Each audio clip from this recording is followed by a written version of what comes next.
Hey, I'm good to have you today on My Life Continues Everyday podcast. I am Amanda Ida. Welcome. My life. My life will continue every day. My life continues every day. Well, my life continues every day. We move. My life continues every day with Amanda Ilo. If you listen carefully, you might catch some background noises because it's a combination of a lot. I actually am in the church. Yeah, that's strange, I know, right? So I woke up this morning and I'm not feeling so fine. Okay, I feel I should also share my story because that's what we do here. I'm not feeling really good because I've been getting calls from home. You know, the question is, what are you doing in Lagos? What are you doing? You don't have a job. What are you doing there? It's hard. I don't have answers. And it's scary. It's not like I'm not searching for a job. I am. You all know what brought me here after all and stuff. I woke up yesterday feeling like not going on. Not really killing myself, but going back to where I came from. You know, that it seemed like the best option at the time. In fact, it has been seeming like the best option for a long time now because, it's not easy. You know, I get I'm loved, I'm being taken care of, but it's not easy. I left somewhere for this place, and to an extent, I should be accountable for my movement and have a reason why I'm where I am. Honestly, I don't do this podcast to evoke pity. I don't even do it to just listen to miserable stories or tell miserable stories because I want to share a success story, honestly. So don't get it twisted. I'm not doing this podcast to get sympathy only. Do you understand? Or at all? Okay, I'm not doing this podcast in such a way that even when happy things happen for me, I don't say them. No, that's not true. Okay? This is just the high point in my life. This is the highlight of event in my life, and that's why this is coming up right now. Because I'm sure there would be a day I'd definitely I'd record and I'd have a good story to tell. Because the point is my life continues every day, and my life does not necessarily have to just be the bad or the negative things. No, that's not how life works. But right now, it's hard for me, and I felt like saying it. I'm in the chapel, and it's in the chapel. You're supposed to be silent. You pray silently. Coincidentally, nobody's in the chapel with me except Jesus and I. All right, and that's cool because I was going to ask a lot of questions today, since it's just me and him here. But then I guess you all now are listening too. I just want to ask. Sometimes I get the whole, the urge to ask. Oh, no, not urge. I ask it. I have been asking for a long time now. Am I in the right place? Am I in the right place? Am I fooling myself? I know here holds a lot of opportunities for me. I am trying. I'm not totally helpless. I'm just telling my story at this point. I feel like the energy I'm giving out and not getting back exactly the same thing, But who's to tell? Who's to tell except time? I'm waiting. Honestly, I'm waiting. I just felt like coming to the chapel to do this episode because I listened to stories, especially the story I'm going to share today. And I felt like I needed to take a walk. It was worth it. I'm picking just one story because, as already stated, this month we will be introducing a psychologist. Okay, a psychologist is going to be from time to time giving us therapeutic talks, especially a professional kind of talk. And this is me introducing the psychologist, the number one psychologist on board for My Life Continues Everyday podcast, psychologist Olushola Temitope Ogunbiyi. I met him and he has been quite resourceful. He has been good. I know some of the people here who are friends of the podcast who I have referred to him. And I'm also expecting that probably when you're done listening to him talk, you'd want to ask questions. And it's okay. I'm here. You could check me out on social media, on Facebook, on Instagram. It's Charlie Mandy or Amanda Elu. Okay? So you go ahead and check and ask. You could ask me the question, and I in turn will give it over to him. His name is Olushola Okumbi Temitope. But before he talks, because there is a problem at hand. Someone sent me his own story, and at the end of the day, this is a story of trauma. Okay? At the end of the day, he needed help. And what I do in my Life Continues Everyday podcast is let you talk, pour it all out, and still reassure people that your life continues every day. So I don't really net out solutions. It's not really my forte yet. I'm being careful because I know people have got so many going on for them. And I know some people do not even say everything here. So you might want to treat a case and not treat it properly. So what I do is I just let you pour it out and I give as much tips as I can. No, not tips. I talk on it as much as I can and prefer solutions that I personally think has worked for people over time or myself. Okay, this does not have to be completely authentic. Okay, so I feel there is someone who is a professional who can handle this particular problem, and that's why I involved the psychologist. Now, this story is coming from somebody who has been traumatized by 2 events. Listen and listen really good. Dear Mandy, this thing called trauma, is it real? And if it's real, how do I deal with it? How do folks deal with it? Now, something happened to me a few days ago, and I was never used to responding to fear. I was never used to being like, hey, that this thing scared me, so I have to readjust my schedule or change I was supposed to travel yesterday evening, but because of what happened a few days ago, I suddenly became afraid of traveling at night for the first time. No. On Sunday I was traveling, got to Kiwe Junction, and an army man, military personnel, held his gun to my head.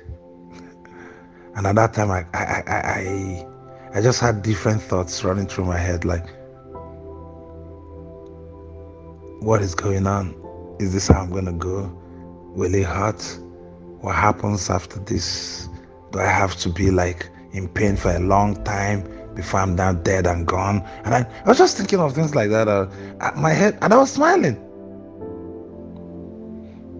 I could hear his voice somehow dim because my thoughts were covering his voice, saying, are you one of them?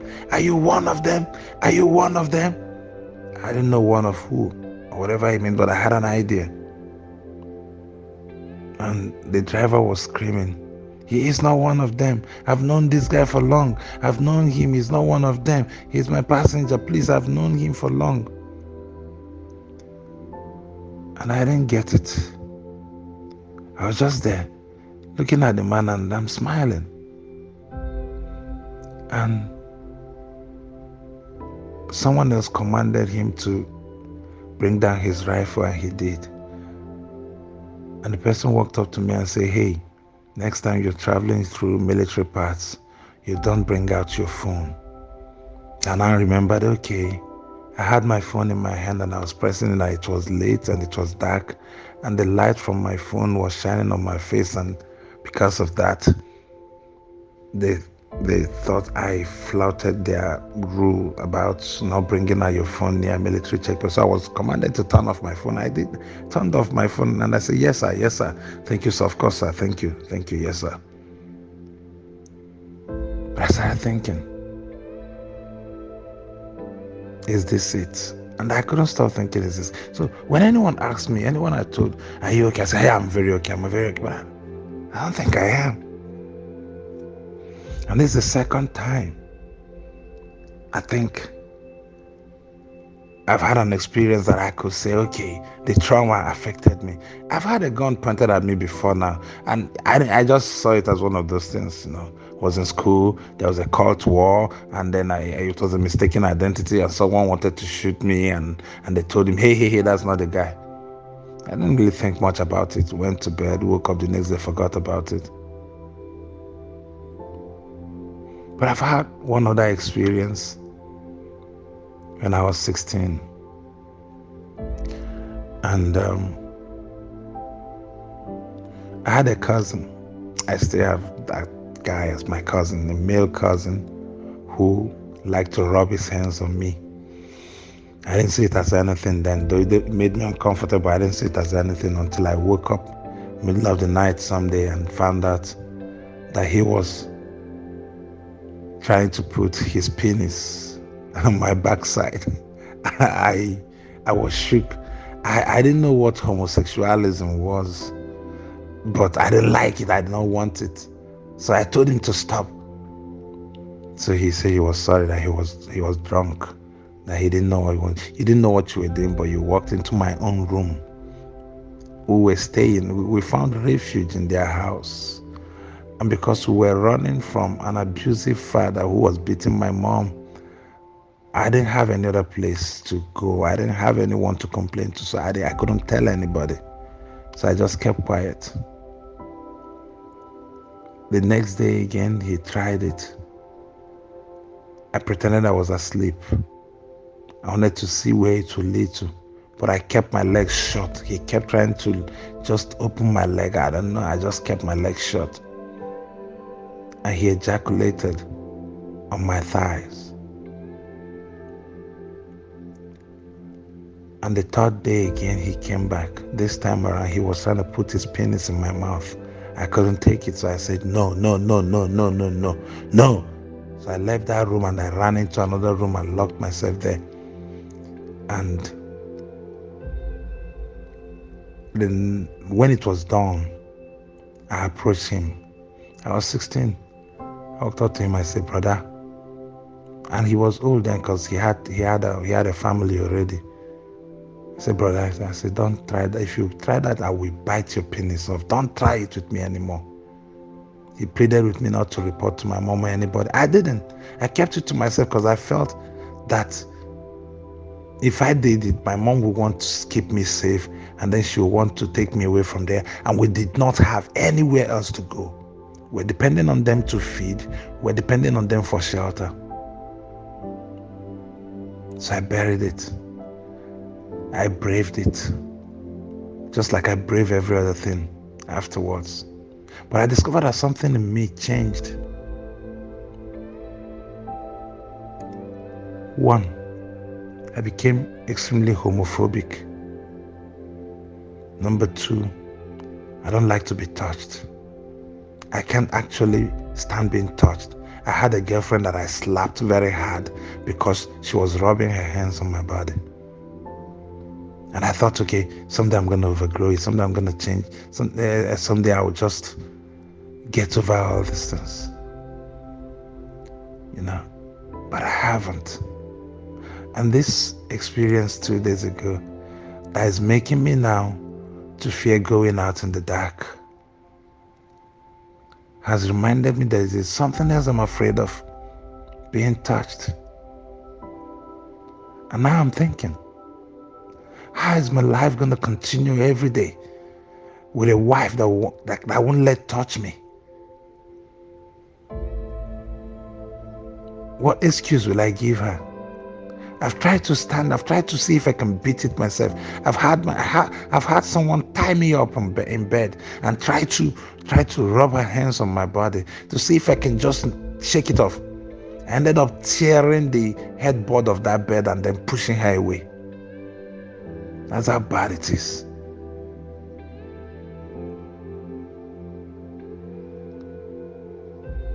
I don't know what to do. I really don't. So if you have an answer for me, please give me one, because I don't know how folks deal with trauma. I was 16 a very long time ago, so it's been years. But this still feels very fresh in my heart.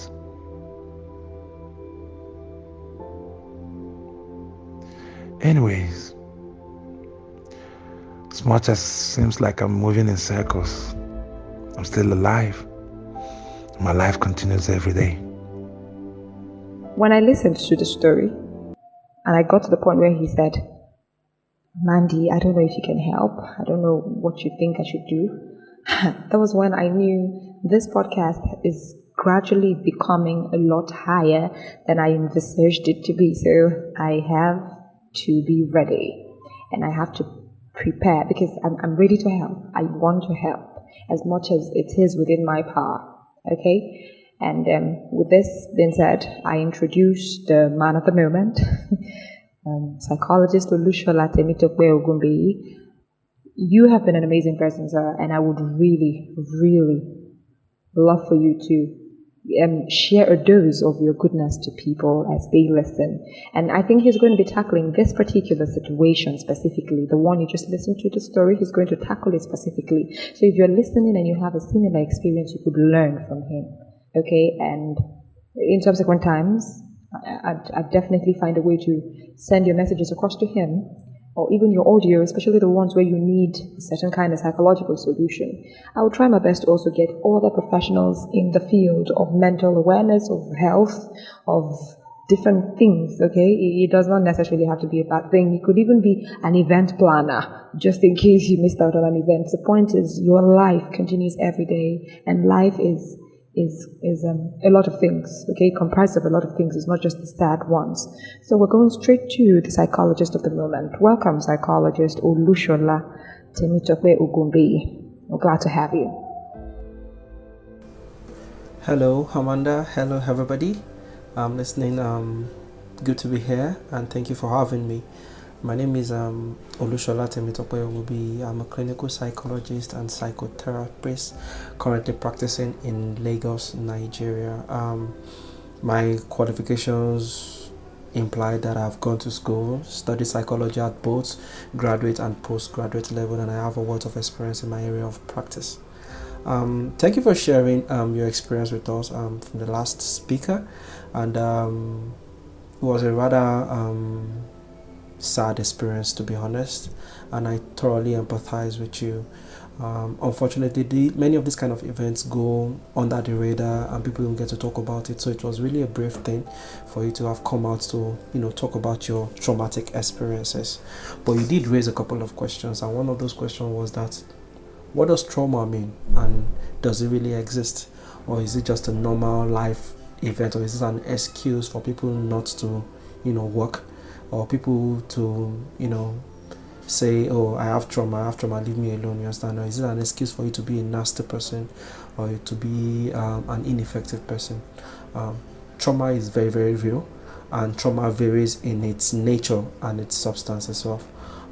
Trauma can be physical, it could be physiological, and trauma can also be psychological or psycho-emotional. And there are cases where trauma can be both physical and emotional. There is a school of thought that says that it is impossible for trauma to be physical and not be emotional or psychological.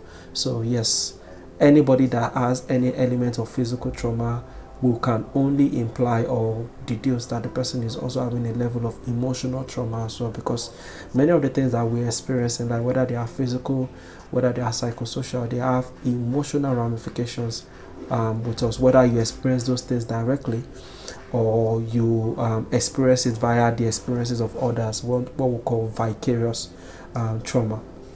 But in this case, the speaker had experienced quite a lot of trauma, some of them ranging as far back as when he was just an adolescent, to more recent experiences that he has experienced as an adult.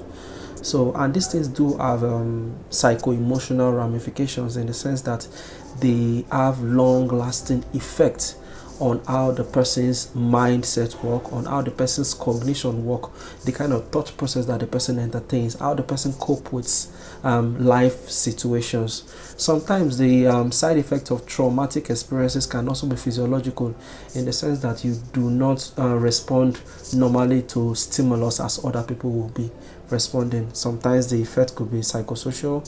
Sometimes it could be you could have trouble sleeping, trouble forming emotional bonding, trouble responding appropriately to situations, anxiety issues, depression issues, hypersensitivity, numbness, and things like that. Sometimes you could even have separation anxiety, illness, intrusive thoughts, and many of those issues could be as a result of psychological effects of trauma. So I'll just try to give a brief preamble, just a background explanation to what trauma is and the psychological ramifications of it, and hope at the end of the day I'll be able to touch base with some of the peculiar situations that is peculiar to this particular speaker in question. So what are psychological traumas? Basically, these are events, okay, traumatic events that have happened to one at different points in time in one's life, that has the potential of causing severe emotional distress after the event. And this severe emotional distress could come as a result of flashbacks, memories, anxiety induced by the recall of such events, avoidance, and probably hypervigilance as well. Take for instance, somebody experienced an automobile accident, was involved in a car crash, and after a period of time, the person develops severe anxiety whenever the person has to travel or enter a vehicle or passes through a similar or familiar environment that was the route that was taken when the event itself happens. Many people have been involved in kidnapping, highway robbery, you understand, and they've been severely averse, or what you people call phobia, towards traveling. Now whenever they want to travel, they are very, very emotionally disturbed, distressed, lots of prayers. Sometimes they would even avoid traveling or using that means of transportation, probably resort to taking flights because I'm afraid of the roads anymore, you understand. Yes, there are valid reasons why you should be afraid of traveling on the roads, you understand, the general state of insecurities and everything. But what is really the problem with the person is that the person is reliving the experience of what happens, that particular traumatic experience, and these are normal psycho-emotional responses to traumatic situations. One does not expect that people will pass through traumatic experiences and not have some kind of side effects in terms of stress disorders that would result from that particular experience. So if you are experiencing some kind of anxiety, agitation, general psycho-emotional distress after a traumatic experience, it is normal. It is normal. And the normal thing is that after a period of time, with or without help, you would overcome those anxieties that are brought on by the events that you have had. Traumatic events could be a one-time event, one singular episode, you understand, you were in a wrong place at the wrong time, or you experienced this. It could be violent actions from other people, it could be natural disasters, it could be, it could be literally anything, ranging from accidents to injuries to violent attacks to unexpected issues that happened during your childhood. Whereas traumatic events could also be ongoing issues in your life, ongoing in the sense that these are reoccurring traumatic experiences that one is literally being exposed to. To children, you might have it in the sense that one is being bullied at school. It's a reoccurring traumatic experience. One is in a very toxic relationship or a toxic marriage where you are being abused continually. So these are ongoing traumatic experiences. It's also similar to people that find themselves in cases of civil unrest, war zone, and other kind of crises that are ongoing traumatic experiences, like what we are experiencing in most part of the country and especially in the north as well. There are also some commonly overlooked causes of trauma, And some of those things could be, number one, the sudden death of a loved one, where someone dies or passes in nobody expects that anybody would die, but when someone dies, it could leave a traumatic experience in one's mind. Cessation of relationship, what we call breakups. A partner that you have been used to, you understand, either romantically or otherwise, suddenly breaks up that association or relationship with you. It could lead to a traumatic experience and can lead to some kind of stress-induced situation. Although sometimes some situations that can be like humiliation or disappointment, rejections, that we experience, or people are just being unnecessarily wicked or cruel to you, can also leave traumatic impressions on one's mind. So the question now is, what do we do? How do we cope with these things? And what are the levels of what are the symptoms that one could present with? Symptoms can range between one and quite a lot of things. We'll talk about the emotional symptoms first. One of the more common emotional symptoms is denial, shock, disbelief. If you're familiar with the 5 stages of grief, you know that denial is both a stage of grief and also a defense mechanism that we deploy many times because we don't want to recognize or validate the reality of what has happened to us. Another emotional symptoms could be confusion and difficulty in concentrating, finding it difficult to concentrate on task, confused about basic things. Anger, irritability, sometimes mood swings can also be symptoms of someone that is passing through a stress disorder brought on by trauma. Anxiety, fear, like I've mentioned before. You could also have issues around shame, guilt, blaming yourself. You'll be surprised that why would one be blaming himself for a traumatic event that was not of one's doing. But the way the mind works is not usually like that. It's actually bizarre, while somebody can have some distorted way of thinking based on traumatic experiences. So yes, people that have been exposed to traumatic events can have guilt and shame as some of their psychological presentations. Many a times people also withdraw in this particular situation. They withdraw socially from interacting with people, which could be similar to what our former speaker did make mention of, him not having anxiety when it comes to people being in his personal space, touching him and things like that. Depression symptoms could also range from feeling sad and hopeless, feeling numb, feeling worthless, and many of those things like that. Sometimes it could also come with physical symptoms, or what we refer to as physiological symptoms. People can be having problems sleeping too much or not sleeping enough, having disturbed sleeping, having nightmares, recurring nightmares, either around the subject matter of the trauma, or it could be other traumatic bizarre dream experiences. One could also be experiencing fatigue as well. Fatigue means general weakness, muscle tension, hypervigilance is also one of them as well. Being easily startled, easily scared, small thing, you're already responding as if the situation is repeating itself again.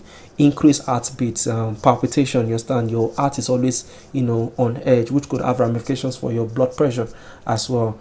Agitation, being on edge, you understand. Sometimes people even say that they have muscular pains, back pains, tensions and things like that. These are part of the physical symptoms that could come as a result of such traumatic experiences.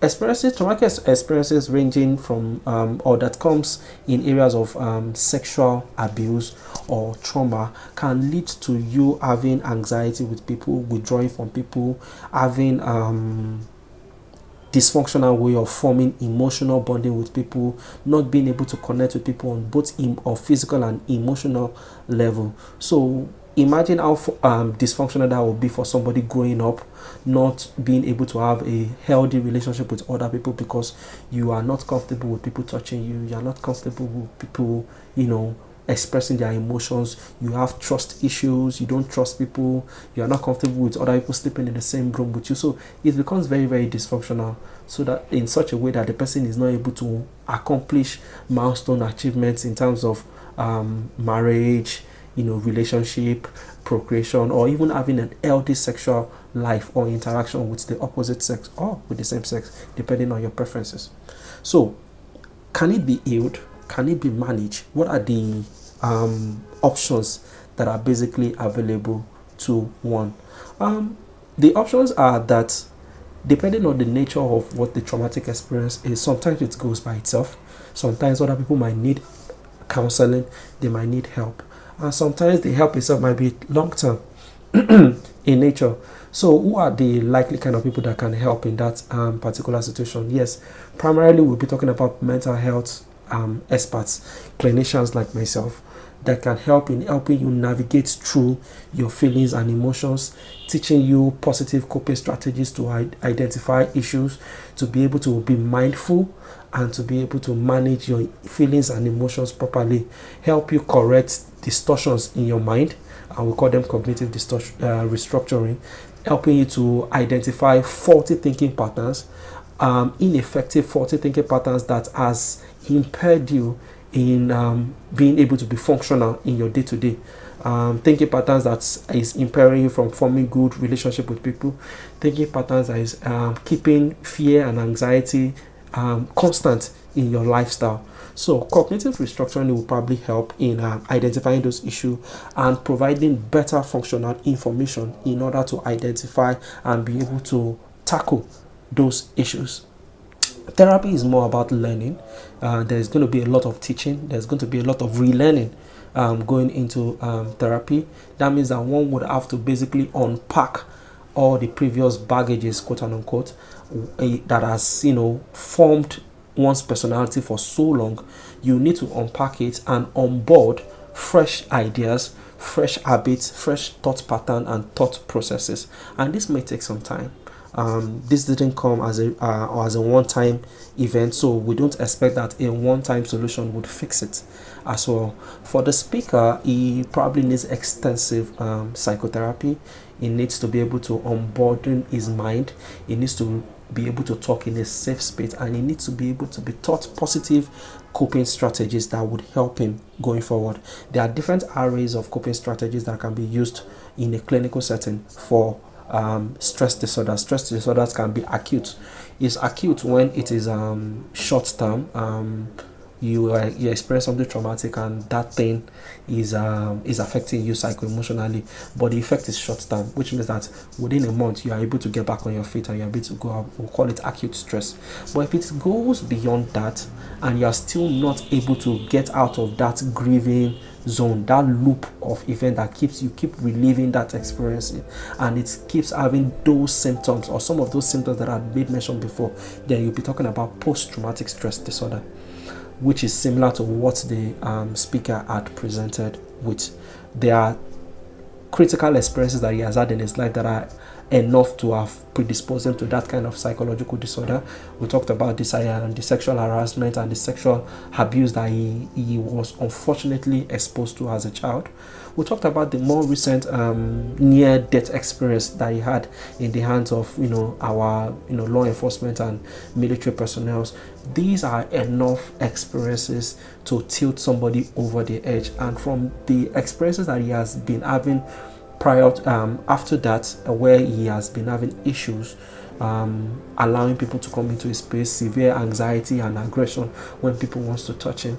These are signs of physiological signs of post-traumatic stress disorder. So he needs to be in treatment, a more long-term treatment that would help him form good emotional bonding, help him identify unhealthy thought patterns, and help him address issues of anxiety going on with himself. I hope I've been able to address one or two issues. Amanda?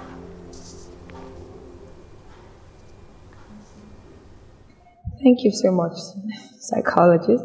When you talk with him, he is very humble, and he'd tell you, nah, Shola is fine, just call me Shola and stuff. And okay, probably he did that just because it was me, okay? But I think he's a simple person, and I appreciate him, and I'm sure you appreciate him after what you listen to now. And I'm here to assure you that I will do what I can, the much I can, to get us all happy, or at least to an extent relieved. So yes, My Life Continues Everyday podcast is interested in your well-being, is interested in everything that brings happiness for you, because we know that until our watch on earth is ended, we don't stop it ourselves. We came here, we don't know how we came here, so when we're leaving, we're definitely not going to be the ones to initiate it. I feel there's no need for that. So we're staying back, and until our watch is ended, our lives continue every day. My life continues every day, and I hope you can say the same for yourself. Now, if you love this podcast, especially this particular episode, do well to share, to talk to people about it, to tell them about My Life Continues Everyday podcast and how you have gained from it and what is going on, and that people can share their stories. Once you want to share your story, let me know. I take your stories and we would work on them, or we would just listen. Maybe what you just want is a listening ear. We're here for you. I am Amanda Elo, and it was beautiful having you in this session. And I hope I get better. I hope I get better. And I still am in the chapel. That's amazing. Until we meet again, may God bless you and may His angels protect you. Leon 9. Oh, na, na, na, na, na. I got you. I'm living a good life, no stress and no strife. Every day I keep moving up. Monday to Sunday, steady balling. If you can have one,